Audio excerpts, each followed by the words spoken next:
Bueno, pues hola a todos, soy José Carlos Fernández, bienvenidos a un nuevo video del curso Instituciones de Derecho Privado 2 de la Facultad de Derecho de la Universidad Católica. Hoy día vamos a tratar el tema de la capacidad negocial, el tercero de los elementos que hemos estudiado en nuestro esquema del negocio jurídico. ¿Ya? Esto es más que todo un recordatorio, porque el tema de la capacidad jurídica es algo que ustedes han estudiado con todo su detalle en el curso Instituciones de Derecho Privado 1 el ciclo pasado, ¿ya? Entonces, lo que vamos a hacer en este video y en realidad es la próxima semana también, es tener un recordatorio, un repaso y conversar un poco de la forma en que esto se ha estado aplicando en relación al negocio jurídico. ¿Ya? Y en particular, va a haber la oportunidad, que la he estado ya conversando, de tener una sesión, ya la próxima sesión que vamos a tener, la videollamada, vamos a tener como invitado a quien aparece en la pantalla, que es además uno de los materiales que ustedes han tenido para preparar esta semana, que es el doctor Edwin Béjar, ¿ya? El doctor Edwin Béjar es el primer juez invidente en nuestro país, ¿ya? Él trabaja en un juzgado de familia en la Corte Superior de Justicia de Cusco, ¿no? Fue nombrado a este juzgado en el año 2012. Y él tiene, digamos, dos cosas, dentro de seguramente muchas, muy interesantes para que nosotros podamos compartir con él el día en que va a estar con nosotros. Primero que él, su historia personal es, digamos, una muy valiosa para tomar en cuenta, para inspirar a muchas personas, porque a pesar de ser invidente, pudo superar una serie de retos hasta llegar a ser juez, ¿no? Juez nombrado en la Corte del Cusco. ¿Ya? Entonces, esa historia en particular es una historia bien interesante que, digamos, vale la pena tomar en cuenta para tener un poco de contexto y entender la situación en general de las personas con algún tipo de discapacidad en nuestro país, ¿ya? Pero por otro lado, además de esta experiencia, es un juez que dentro de su trabajo fue uno de los líderes en impulsar justamente el reconocimiento de los derechos de las personas con discapacidad, ¿no? Que estaba en un tratado internacional, pero que solamente recientemente se ha incorporado al sistema peruano, ¿ya? Entonces, a través de una sentencia en la que aplicó control difuso de algunas normas del Código Civil, impulsó esto, lo que luego fue avanzando con las medidas legislativas que se fueron implementando. ¿Ya? He conversado con el juez Edwin Béjar, ha estado dispuesto a venir a la clase, a la videollamada que vamos a tener ahora, que viene en la semana 8. Ya vamos a tratar de asegurarnos de que la videollamada se pueda hacer, ¿no? Eso es todavía parte de lo que estamos coordinando, pero si lo conseguimos, vamos a tener justamente la oportunidad de conversar con este profesional y, digamos, escuchar de su experiencia y también seguramente ustedes, ¿no? Pueden también aportarle algunas ideas, algunas cuestiones, algunos comentarios que ustedes se formen en base a los materiales que vamos a tener esta semana y que ustedes además ya han revisado en el ciclo pasado. ¿Ya? Entonces, justamente con la idea de que ustedes puedan ir bien preparados a la reunión que vamos a tener el miércoles con el doctor Béjar, vamos a hacer una suerte de repaso de los temas que quizás ustedes ya con más detalle han revisado antes, sobre el tema de la capacidad negocial y en particular lo que está enteramente relacionado con eso, que es la regulación de los derechos de las personas con algún tipo de discapacidad. Entonces, comienzo un poco con ese tema y desarrollo algunas ideas principales sin todavía entrar a todo el detalle del Código Civil sobre esto.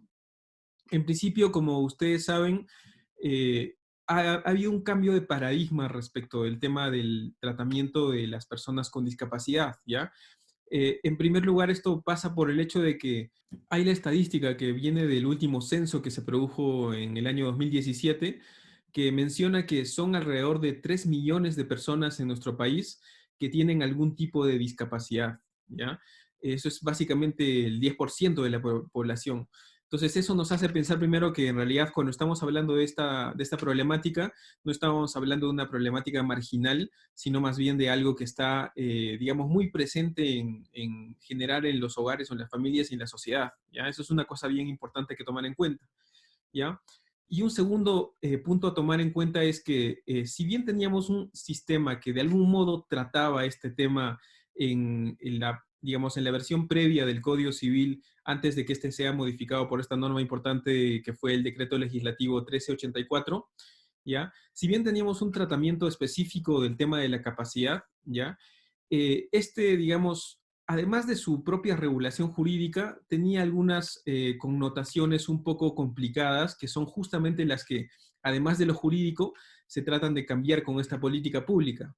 ¿Ya? Entre ellas, por ejemplo, está el hecho de que el parámetro que se tomaba como referencia es el concepto, o era el concepto del discernimiento, ¿ya? El discernimiento o lo que se llamaba la posibilidad de una persona de poder determinar qué es lo bueno o qué es lo malo para ella, ¿ya? Ese criterio que, digamos, ahora se ha abandonado, ya no se encuentra en el Código Civil, si bien podía ser un criterio válido para nosotros poder determinar cuándo alguien estaba en posibilidad de discernir y, por tanto, de celebrar negocios jurídicos, ¿ya?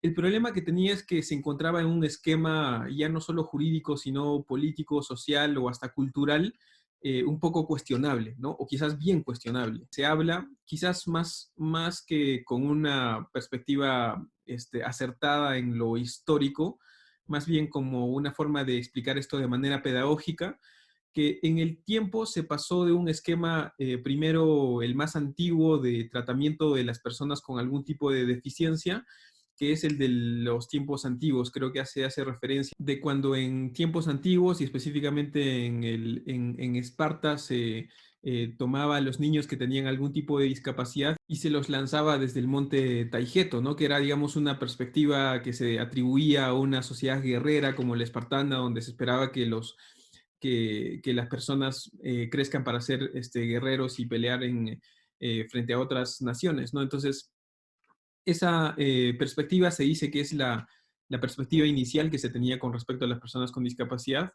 De esa se dice que se evoluciona digamos, a un esquema más médico del tratamiento de las personas con discapacidad, que es en realidad el que hasta ahora todavía a veces se entiende en el lenguaje común o en la forma de ver de esto de las personas, ¿no? Que básicamente lo que dice es que cuando alguien tiene algún tipo de discapacidad, tiene un problema médico que lo que se quiere es solucionarlo a través de una intervención médica, ¿no? Digamos, hay un problema ahí que se atribuye a esa persona. Para finalmente pasar al esquema que es el que recoge digamos, y que es la filosofía que tenemos que tener detrás, más allá de las normas en específico, que es el esquema más de derechos, ¿no? Que es básicamente decir de entrada que no hay personas incapaces, ¿no? Que hay personas, que todas las personas tienen capacidad de ejercicio, y eso es importante porque la capacidad de ejercicio tiene una relación estrecha con el poder ejercitar otra serie de derechos en cuanto a la salud, en cuanto al desarrollo personal, etcétera, ¿no? Entonces, ese es el cambio de paradigma que se plantea en el decreto legislativo 1384, ya que es el que ahora ha cambiado una serie de normas en el libro de personas, en el libro de familia, en el libro de actos jurídicos, en el libro de contratos, etcétera, ¿ya? Eh, ¿Estamos de acuerdo o no estamos de acuerdo con eso? En efecto, y ahora vamos a conversar un poco de la forma en que esto se ha regulado en el Código Civil y podría haber algunas críticas respecto a eso, ¿ya? Pero lo que creo que sí no se puede negar es que, en efecto, tanto el concepto del discernimiento como en general el concepto de la capacidad o de la incapacidad, sí era un concepto, y es un concepto muy cargado socialmente o culturalmente, ¿ya? Y creo que sí valía la pena el afirmar claramente que este concepto de la capacidad no debía ser tratado como un elemento que permita algún tipo de discriminación, ya como se afirma que hasta hace poco lo estaba generando con respecto a las personas que tenían algún tipo de discapacidad mental, física o psicosocial, ¿ya? Pero que además creo que correctamente se afirma que era un parámetro también que se utilizaba para discriminar en otros tiempos en la historia, ¿no? Se habla de la discriminación a las mujeres, se habla de la discriminación a los afrodescendientes, ¿no? Uno que, por ejemplo, he visto justo recientemente en un evento, ya, es el de la forma en que también era algo como se utilizaba la capacidad como una forma de tratar de una manera distinta a las personas indígenas en nuestro país mismo durante la colonia, ¿ya? Una cita que les voy a leer es de un libro que es un libro biográfico de Túpac Amaru II, que es a quien se le ha homenajeado justamente esta semana que ha pasado porque se ha cumplido un aniversario de la muerte de Túpac Amaru, ¿ya? Y en un libro, digamos, muy conocido de un historiador y peruanista conocido que se llama Charles Walker, dicen lo siguiente sobre el juicio, ¿no? Después de que atrapan a Tupac Amaru y lo llevan al juicio, dicen lo siguiente de la forma que se organizó el juicio, ¿ya? A pesar de los cientos de testimonios y la revisión de miles de documentos, además de complejos debates legales acerca de materias tales como si la pena de muerte podía aplicarse a menores y si los indios requerían procedimientos legales diferentes, ellos se movieron rápidamente. Se refiere a los que siguen el juicio de Tupac Amaru, que son Areche y Mata Linares, ¿ya? La forma en que ellos siguen un juicio muy rápido en un par de meses para condenar a Tupac Amaru y a todos los que se habían levantado, pero justamente muestra uno de esos puntos que es el hecho de que, y era algo típico de la colonia, y les he dejado materiales respecto a eso para que tengan como referencia en los materiales de esta semana, el hecho de que la forma de tratar jurídicamente a los indígenas o a los indios era algo que era parte del debate legal, ¿no? Era parte del debate legal porque justamente los indios se consideraban con la categoría de miserables, con una categoría equivalente a los menores de edad, ¿no? Que hacía incluso preguntarse qué tipo de derecho, qué tipo de aplicación del derecho tenía que funcionar en este juicio en específico frente a estas personas, ¿no? Un poco que mostrando o ejemplificando el contenido bien fuerte que no es solamente legal, que tiene, digamos, la categoría de la capacidad de ejercicio. ¿Ya? Y como les digo, les he dejado un material para que ustedes vean cómo es que, en efecto, los indios tenían que en su momento llegar a pedir un curador para hacer actos jurídicos en su momento en la colonia. Entonces, hay eso que creo que es innegable, ¿no? Además de lo que incluso en el tiempo presente tiene como contenido el término de llamar incapaz a alguien, ¿no? Que incapaz ya sea relativo o absoluto, que justamente es lo que cambia esta nueva reforma legislativa y que por eso justamente implica un cambio de paradigma que creo que ameritaba hacer, ¿no? Entonces creo que eso es lo importante, además de las cuestiones un poco más jurídicas que en un momento entramos a verlas más o menos superficialmente. Creo que hay que tomar esto en cuenta en base a lo que implica una política pública y no solamente un cambio legislativo, ¿no? Esta política pública está respondiendo a una situación de la realidad que es la serie de dificultades que las personas antes calificadas como incapaces, ¿no? Antes sujetas a un régimen tan complicado como la interdicción, ¿ya?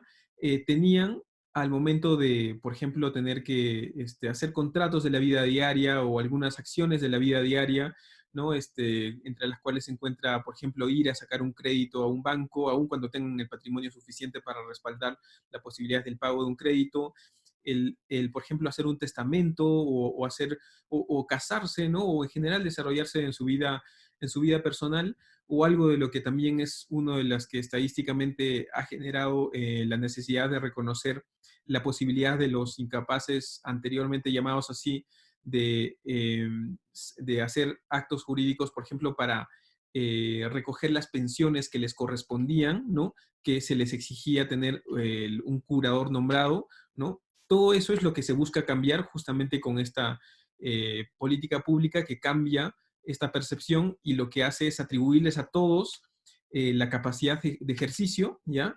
Y ya empezar a ver quiénes para el ejercicio de esa capacidad de ejercicio y para la emisión de la voluntad en los respectivos negocios jurídicos que van a celebrar, necesitan de algún tipo de apoyo, ¿no? Para que puedan manifestar su voluntad a través del apoyo que sea necesario para que su voluntad pueda ser recogida, tomada en cuenta, ¿no? Y materializada en un negocio jurídico. Entonces, ya viendo esto un poco más en lo jurídico, voy a dar algunos comentarios grandes, ¿no? Sin entrar a todo el detalle que ustedes de todos modos tienen desde cursos anteriores, ¿ya? En particular, en el esquema del curso, como saben, estamos en este tercer elemento del negocio jurídico, que es la capacidad. Y como sabemos, lo que ha producido esta reforma es que se ha dejado solamente el tema de la regulación de la interdicción y del nombramiento del curador, de la institución de la curatela, solamente para algunos casos específicos que son los que se encuentran regulados en el artículo 44 del Código Civil, que son, por ejemplo, para los pródigos, para los toxicómanos, etc. Y lo más importante es que al resto de personas que en algún momento se consideraban como incapaces, que son los que tenían algún tipo de deficiencia psicosocial, algún tipo de deficiencia psíquica, ¿ya? A ellos se les ha considerado capaces, ¿no? De nuevo, justamente en esta filosofía de que esta deficiencia no es solamente el único componente de la discapacidad, sino también está el hecho de que son los medios externos los que complican su emisión de voluntad, entonces hay algo que la sociedad puede hacer con respecto a eso que se encuentra alrededor de ellos. Para que tengamos una idea de qué estamos hablando, les pongo ahí algunos ejemplos, ¿no? Y les he puesto también en los materiales de esta semana para que tengan una idea, ¿ya? Acá estamos hablando desde personas que, digamos, la regulación sobre personas con discapacidad, incluso no solamente desde el decreto legislativo, sino desde la ley que salió anteriormente, ¿no? Regula en general toda esta problemática, porque no estamos solamente hablando de aquellos que tienen algún tipo de problema al momento de emitir su voluntad, ¿no? Sino también incluso el hecho de los distintos, la accesibilidad para las personas que tienen alguna discapacidad, por ejemplo, tener algún problema en la movilidad, ¿no? Y los propios ajustes razonables, que son las distintas medidas que se pueden tomar en determinadas situaciones para determinadas personas para que éstas puedan llevar a cabo sus actividades de una manera normal, ¿ya? Pero volviendo al tema de la discapacidad que es relevante para el tema de cuándo se puede emitir un negocio jurídico válido o no, básicamente estamos pensando en ejemplos como estos. El primero que aparece a la izquierda es una imagen del escritor Jorge Luis Borges entrando a una conferencia que da justamente para hablar sobre la ceguera, que es justo lo que tuvo él como condición durante casi toda su vida. Y entra justo de la mano de quien era su asistente en ese momento, que luego se vuelve su esposa, que es María Kodama. Esta es una de las conferencias famosas que da en una serie de conferencias en Argentina, ya en los años 70, pero un poco que muestra esta lógica que es alguien tan brillante como este escritor, ¿no? La única lógica con la cual tenemos que tomar en cuenta sus acciones es que quizás necesitaba del apoyo de alguien, que en ese caso quizás fuera su asistente para ayudarle a entrar, para ayudarle a ubicar dónde está el escritorio o su botella de agua, ¿no? Pero que fuera de eso era capaz de quizás no emitir una voluntad como negocio jurídico, pero sí emitir una conferencia al primer nivel de intelectualidad que uno podría imaginarse, ¿no? Y ahí está para que ustedes lo puedan ver como una referencia, que además es justamente sobre el hecho de haber sido ciego durante la mayor parte de su vida. ¿Ya? Ese es un ejemplo de cuál es un poco que la lógica de esta nueva normativa respecto de las personas con discapacidad. Otro ejemplo que está ahí en el medio es el de las personas que son invidentes y además que son sordas, ¿no? Y justo hace poco hablaba con un familiar la forma en que ellos, a pesar de esa dificultad tan complicada, solamente con el tacto, ¿no? Y solamente con tocarse en determinadas partes de la mano, son capaces de emitir su voluntad de manera plena, ¿ya? Basta con que tengan a alguien que justamente, de nuevo, les sirva de apoyo para poder transmitir su voluntad y saber entender e interpretar la forma en que ellos emiten su voluntad usando el tacto, ¿no? Usando las manos. De nuevo, un ejemplo, digamos, claro de la forma en que los apoyos entran a este tipo de situaciones, ¿no? Donde sería ilógico pensar que una persona que puede transmitir su voluntad de manera plena, ¿no? No pueda celebrar negocios jurídicos, ¿ya? Y un tercero que aparece ahí a la derecha es el caso es un caso que les he puesto también como un ejemplo en el cual se trató una situación así bajo la normativa anterior, que es el caso el caso Tudela, ¿no? Que es una familia, los Tudela es una familia bien conocida en el medio político peruano, ¿no? Y los hijos del señor Tudela siguieron un proceso para declarar interdicto a su padre, porque afirmaban ellos estaba capturado por su esposa en ese momento. Y esto fue materia de un proceso judicial que involucró además a los abogados más connotados de Lima, ¿ya? Y que, digamos, muestra cómo ese proceso se dio con la lógica anterior, ¿no? Y donde se genera una serie de discusiones sobre en qué momento decimos que este señor Tudela tenía o no tenía demencia senil y en qué momento podemos decir que esta persona ya debería ser declarada interdicta y haberse nombrado a alguien como curador, ¿ya? cosa que, por ejemplo, entre otras cosas, se puede evitar ahora por el hecho de que incluso una persona puede, digamos, con anticipación nombrar un apoyo, sabiendo que es la persona a la que le tiene confianza. Entonces, es otro caso también para tomar en cuenta, pero que es algo que además muestra la cercanía a este tipo de situaciones para cualquiera de nuestras familias, ¿no? Y así como esto, hay una serie de otros casos que se pueden tomar en cuenta al momento de hablar de discapacidad intelectual, quizás, por ejemplo, cuando estamos pensando en personas con síndrome de Down, ya sea leve o ya sea grave, o personas con algún tipo de discapacidad por alguna deficiencia psicosocial, por ejemplo, alguien que padece de esquizofrenia. Entonces, hay una serie de casos y situaciones que, digamos, son las que estamos cambiando la forma de entenderlas a través de atribuirles capacidad jurídica y necesitando solamente el hecho de identificar quiénes son los apoyos que van a poder servir para que ellos puedan emitir de una manera plena su voluntad, ¿ya? Es cierto, lo que se critica respecto de esto es, oye, estamos dando capacidad jurídica a todos, eso va a hacer que puedan prestarse estas situaciones a determinados abusos, porque las personas, ahora que van a tener capacidad plena, van a poder celebrar negocios jurídicos que quizás no hubieran podido si es que se les atribuía que no tenían discernimiento, ¿ya? Sin embargo, yo creo que eso es algo un poco discutible, ¿no? Es algo que comienza por el tema de que cualquiera de nosotros también, y en muchos casos pasa, también nos equivocamos en los negocios jurídicos, también cometemos errores, también somos sujetos de engaños, ¿no? Y si eso pasa con nosotros y hay regulación para tratar eso, por ejemplo, se me ocurre los vicios de la voluntad, si pasa eso también con personas que se les está atribuyendo ahora la capacidad jurídica plena, ¿ya? También ese mismo tipo de lógicas aplican, ¿no? Si en ese caso hay mayores probabilidades de que se apliquen la lógica del error o del engaño, está bien, ¿no? Se utilizarán esas lógicas, pero si es que para ellos es factible realizar negocios jurídicos en la vida a través de los apoyos, entonces, ¿por qué quitarles la capacidad y atribuírsela, digamos, tan directamente a alguien que casi lo reemplaza en ese ejercicio que antes eran los curadores, ¿no? Entonces, ese es un poco de la lógica y justo el concepto que completa ese punto es el tema de las salvaguardas, ¿no? Que digamos son medidas que se pueden establecer en los casos en que se establecen apoyos para evitar que haya algún tipo de abuso, ¿no? Y por ejemplo, creo que uno de los ejemplos que se da respecto de esto es el caso de un apoyo que sea el hermano de una persona pero que en determinadas situaciones, por ejemplo, al recibir una herencia, podría haber algún tipo de conflicto de interés, ¿no? Entonces, que podría meritar algún tipo de medida de salvaguarda para evitar que se perjudique a la persona con discapacidad.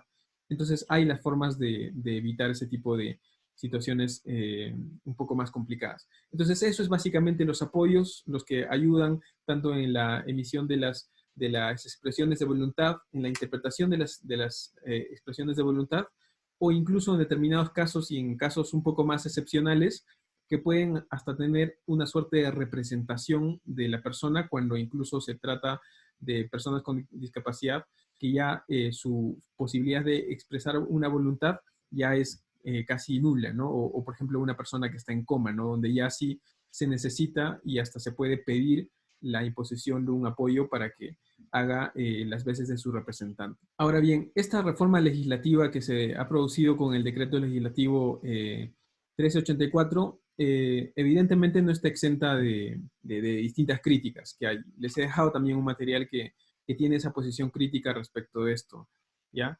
En particular, la crítica principal me parece a algunos errores que creo que sí ha tenido el proyecto legislativo al momento de incorporar esto de una manera sistemática, ordenada y coherente entre todas las normas al Código Civil, ¿ya? Eh, Ahora vamos a hablar de eso. Yo creo que, digamos, antes de entrar a ese punto, de nuevo, como les digo, esto no puede verse solamente como una modificación legislativa, sino como la incorporación de una política pública a nuestro país, ¿no? Entonces, en forma de política pública, yo creo que se trata de una política pública exitosa, porque está atacando un problema específico que se ha identificado y está haciendo que, usando la norma como instrumento, se está cambiando la visión y está dando más herramientas para las personas para poder proteger y cautelar bien los derechos que en otro sistema no se estaban haciendo de esa manera, ¿ya? Entonces, estos errores quizás legislativos son en realidad simplemente cuestiones que van a tener que salvarse vía interpretación o quizás vía alguna corrección legislativa, ¿no? Pero creo que no desvirtúan la idea de el éxito que tiene esta reforma legislativa, digamos, de manera general, como algo no solamente jurídico, sino como una política pública que se ha implementado, ¿ya? Pero ¿cuál es la crítica más importante que se da respecto de esto? Es el tema del tratamiento de los menores de edad, ¿ya?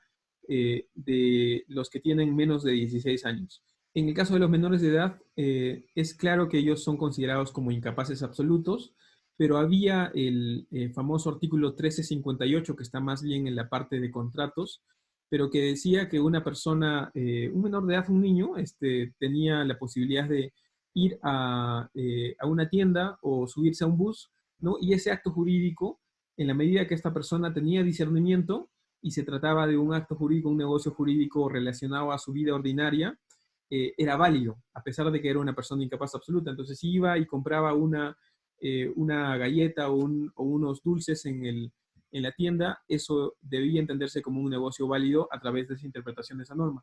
Lo que se ha hecho es que en ese 1358 se ha cambiado el criterio del discernimiento y se ha quitado a los menores de edad de esa posibilidad de celebrar esos negocios de esa manera, lo que ha llevado a algunos a decir que ahora todos los negocios que celebran los menores de edad se entienden nulos en el sistema que tenemos ahora, ¿ya? Es un poco extraña la interpretación de esto porque si bien se ha quitado esta posibilidad a los menores de edad en el 1358, también se ha quitado como causal de nulidad la incapacidad absoluta en el artículo 219 del Código Civil, ¿ya? Entonces ahí viene la pregunta de, entonces, los negocios de los incapaces absolutos, los menores de 16 años, ahora son válidos porque se ha quitado la causal de nulidad en el artículo 219, ¿ya? Yo creo que, digamos, justamente por el hecho de que entendemos que el negocio jurídico, aun cuando se haya quitado esto del 219 del Código Civil, necesita de un agente capaz, y estamos diciendo que los menores de 16 años son agentes incapaces, justamente lo contrario. Yo creo que de momento la regulación es que los menores de 16 años son incapaces absolutos y no pueden celebrar negocios jurídicos en general. Y concuerdo con que sí hace falta esa norma que antes había y que ya no hay, que dice que los menores de edad para los actos de su vida ordinaria puedan celebrar negocios jurídicos, digamos, válidamente. ¿Ya? Eso se ha quitado, yo creo que eso basta con una modificación simple de ese artículo para retornar en ese punto, ¿ya? Pero incluso es algo que yo, la verdad, pienso que no me preocupa mucho, porque por la cuantía, por la calidad, por la característica de esos negocios, esos, por más nulos que sean en lo formal, nunca o quizás casi nunca van a generar una controversia grande, porque se trata de, porque se trata de menores de edad comprando algo de la vida cotidiana, subiendo a un bus donde el que recibe el pago no se va a hacer problemas por recibir el pago y cuando el niño haga ese negocio tampoco no se va a hacer muchos inconvenientes respecto de eso, ¿no? El tema va a estar cuando un niño, por ejemplo, haga una compra por internet de quizás un montón de bienes que son de mucho valor, ¿ya? Y ahí vendrá la pregunta de, ¿este menor de edad es incapaz absoluto? ¿Ha celebrado este negocio jurídico a través del internet? ¿Es válido o no este negocio? ¿Se debería poder devolver esto que ha comprado? ¿Ya? Eso es algo que igual se resuelve de la misma manera a cuando todavía no se había hecho esta modificación, porque justamente esos son negocios que no se tratan de negocios de la vida ordinaria. Entonces esos simplemente se consideran nulos por haber habido un agente que era incapaz absoluto. Entonces yo creo que donde se podría generar el supuesto problema son negocios en realidad donde simplemente socialmente no va a haber mayor inconveniente. Entonces por eso no me quita el sueño, pero parte de eso y parte de algunos, digamos, errores sistemáticos al momento de estructurar esta regulación del 1358 en el Código Civil son parte de las distintas críticas que existen sobre este punto, que se les he puesto en el material de esta semana para que ustedes las puedan comparar, formarse su propia opinión, ¿no? Recordar lo que ya han visto ustedes en el ciclo pasado y venir bien preparados para la sesión de la próxima semana, donde vamos a todavía terminar las coordinaciones finales, pero casi con seguridad que va a estar con nosotros el juez Edwin Béjar para poder compartir con él, discutir con él y conversar sobre este tipo de temas. Ya, entonces ahí es donde dejamos este video y nos vemos en el siguiente. Adiós.